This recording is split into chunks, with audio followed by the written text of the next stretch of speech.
writing my first book. It was called The Hedge Fund Blog Book. And I just copy pasted like 52 blog posts into a Word document, saved it as a PDF, made this horrible 3D looking image that's fuzzy, my head cut off, no subtitle, no back cover, not colored. It's pretty much the worst you could possibly do for a book cover, right? But we had 50,000 people plus download it from our website and built our initial email list off of that.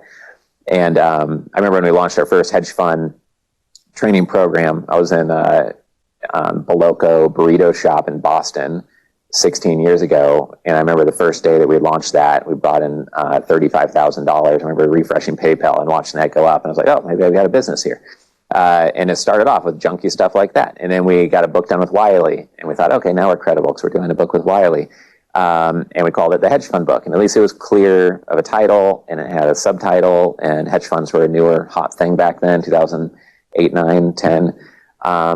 But still, it wasn't really dialed into one investor type. It really wasn't well designed, wasn't great. We then got a little bit smarter on it and learned a lot of things after doing it a bunch of times. So now we have webinars and videos within the book. We have reasons for them to reach out to us. We have our email and phone number every page of the book. And then we also designed it so that the title really attracts people looking to start a family office.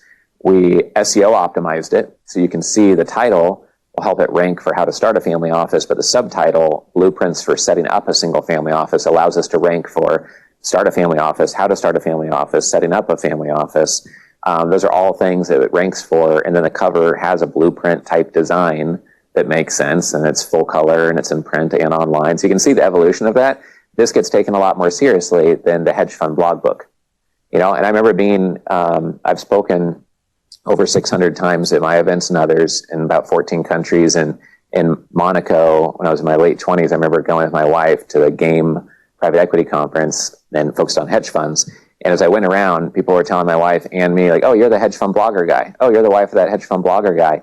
Because our initial website talked about capital raising, family offices, and hedge funds, and it was on hedgefundblogger.com. And I thought, that's the dumbest positioning in the world, hedge fund blogger guy, So I thought to myself, oh, okay, but people know me because I focused on this niche and put out 500 pieces of valuable content.